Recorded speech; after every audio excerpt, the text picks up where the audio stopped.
તમે ક્યારે આવું કોઈ વિમાન જોયું છે જે ઉડાન ભર્યા પછી એકદમ હવામાં જ ગાયબ થઈ જાય? ન કોઈ સંકેત, ન કોઈ ખામી અને ન કોઈ ચેતવણી. બસ એક પળભર એ રીતે કે જાણે આકાશે એને ગળી લીધું હોય. અને પછી 37 વર્ષ બાદ એ એકદમ પાછું આવી જાય. શું આવું શક્ય છે? આ કોઈ સામાન્ય ઘટના નથી છે. આપણે વાત કરી રહ્યા છીએ પેન અમેરિકન ફ્લાઇટ 914ની, જે 1955માં ન્યૂયોર્કથી મિયામી માટે રવાના થઈ હતી, પણ ક્યારેય તેના ગંતવ્ય પર પહોંચી નથી. સવારનો સમય હતો. ન્યૂયોર્કના લેગવાયા એરપોર્ટ પર ભારે ગજગજ હતી. મુસાફરો બોર્ડિંગ કરી રહ્યા હતા. કેટલાક પોતાના ટિકિટ સંભાળી રહ્યા હતા, તો કેટલાક જલ્દીથી ફ્લાઇટમાં બેસવાનું ઉત્સુક હતા. ફ્લાઇટમાં કુલ 57 મુસાફરો અને 4 ક્રૂ મેમ્બર સવાર હતા, અને બધું સામાન્ય હતું. વિમાનને કેપ્ટન મિગ્યુએલ વિક્ટર કુરેન ઉડાવી રહ્યા હતા, અને તે પોતાની સીટ પર બેસીને બધું ચકાસી રહ્યા હતા. આ એક નાની અને સામાન્ય ઉડાન હતી, જેનું ગંતવ્ય માયામી, ફ્લોરિડાની દિશામાં હતું, અને જે ત્યાં માત્ર 3 કલાકમાં પહોંચવાનું હતું. હવામાન સાફ હતું, કોઈ તકલીફ નહોતી, અને બધું નિયંત્રણમાં હતું.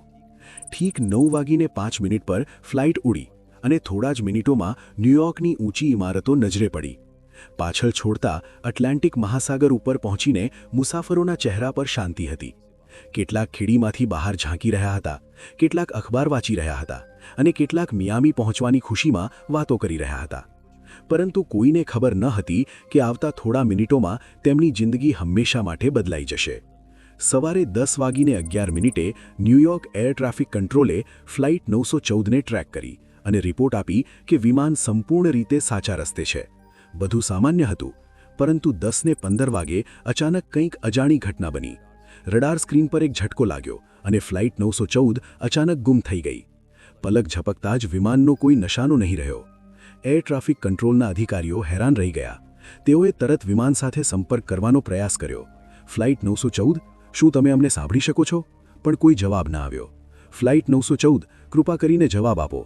પણ ત્યાં તો બિલકુલ શાંતિ છવાઈ ગઈ હતી. ન્યૂયોર્ક એર ટ્રાફિક કંટ્રોલમાં હલચલ મચી ગઈ.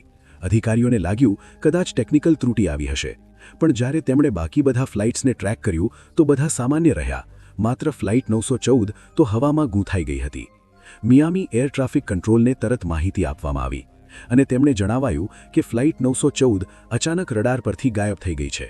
હવે તો વિમાન પોતાનું ગંતવ્ય પહોંચવું જરૂરી હતું, પણ તે ત્યાં ક્યારેય પહોંચ્યું નહોતું. તુરંત શોધખોળ શરૂ કરી દીધી. નૌસેનાના જહાજોએ સમુદ્રમાં વિમાનના ટુકડાઓ શોધવા માંડ્યા. બીજી એરલાઇન્સ સાથે સંપર્ક કરવામાં આવ્યો.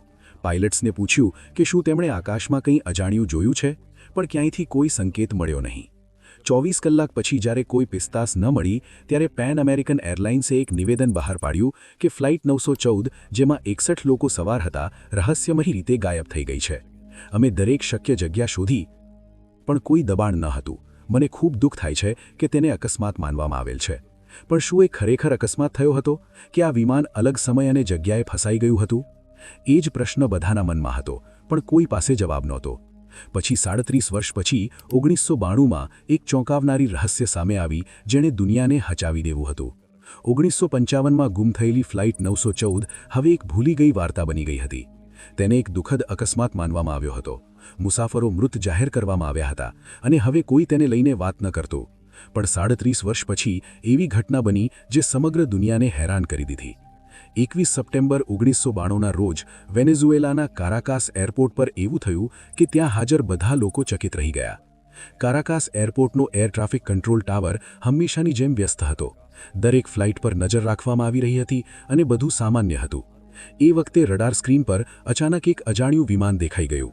ડ્યુટી પર રહેલો અધિકારી યુવાન ડિલાકોતાહાને ખબર પડી કે વિમાન કારાકાસ તરફ આવી રહ્યું છે, પણ તેની કોઈ અધિકૃત માહિતી નહોતી.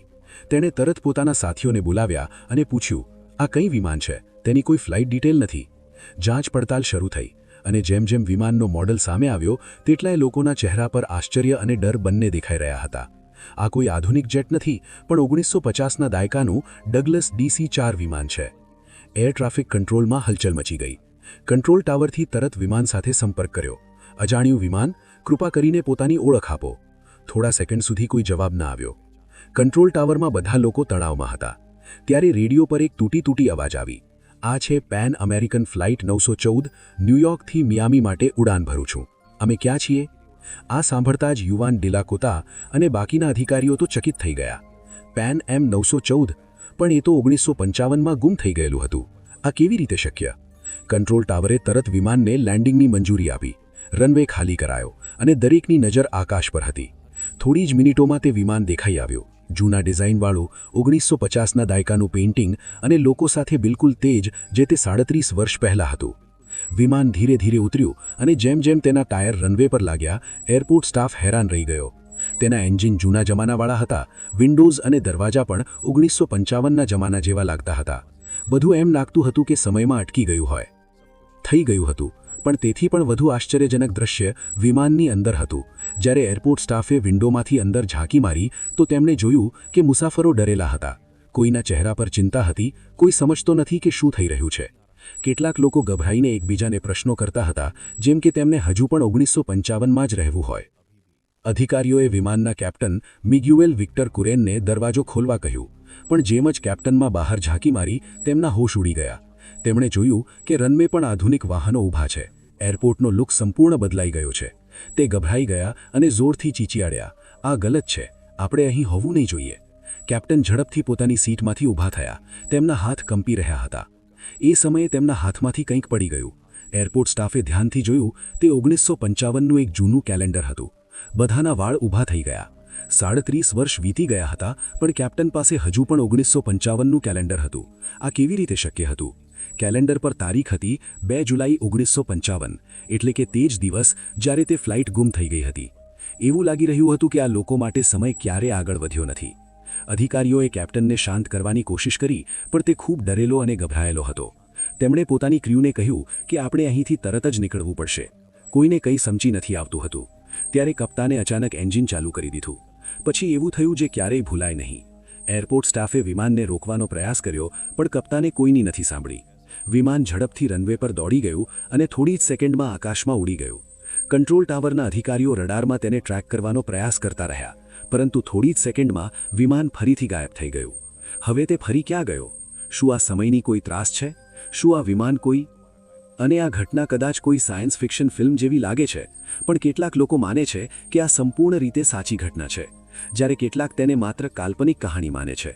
ફ્લાઇટ 914ના રહસ્યએ દશકોથી લોકોને આશ્ચર્યમાં મૂકી દીધા છે, અને આને સમર્થન આપતી ઘણી વાર્તાઓ અને કહેવાતા સાક્ષીઓ પણ છે. પણ શું આનો કોઈ પક્કડ પુરાવો છે? કેટલીક રિપોર્ટ્સ મુજબ આ કહાનીની શરૂઆત 1980ના દાયકામાં થઈ હતી, જ્યારે એક અમેરિકન ટેબ્લોઇડ અખબારે આને છાપ્યું હતું. કહેવાય છે કે આ કહાની સંપૂર્ણ રીતે બનાવટી છે અને તેનો કોઈ અધિકૃત રેકોર્ડ નથી. ઘણા નિષ્ણાતોએ દાવો કર્યો કે ફ્લાઇટ 914 ક્યારે હાજર નહોતી અને કારાકાસ એરપોર્ટ પર આવી કોઈ ઘટના નોંધાઈ પણ નહોતી. તો પછી આ કહાની ક્યાંથી આવી? શું આ માત્ર એક બનાવટી અફવા છે જે સમય સાથે વધુ રહસ્યમય બની ગઈ છે, કે પછી ક્યાંક કોઈ ગુપ્ત ફાઇલમાં આ પાછળની સાચી હકીકત છુપાયેલી છે? સાચાઈ શું છે એ કોઈ જાણતો નથી, પણ એક વાત ફિક્સ છે કે ફ્લાઇટ 914નું રહસ્ય આજ સુધી લોકોને હેરાન કરે છે અને કદાચ હંમેશા કરશે. તો તમે જ જણાવો, આ કહાની સાચી છે કે ફક્ત એક કાલ્પનિક અફવા? તમારું શું મંતવ્ય છે? અમને કોમેન્ટ બોક્સમાં જણાવો. ખરેખર કહેજો દોસ્તો. આ વિડિયો આખરે સુધી જોવા માટે તમારો આભાર. જો તમને વિડિયો ગમ્યો હોય તો આ કહાની તમારા દોસ્તો સાથે શેર કરો અને ચેનલને સબસ્ક્રાઇબ કરવાનું ભૂલશો નહીં. તો પછી અમે આવી બીજી વિડીયોમાં મળીશું. ત્યાં સુધી માટે બાય અને આભાર.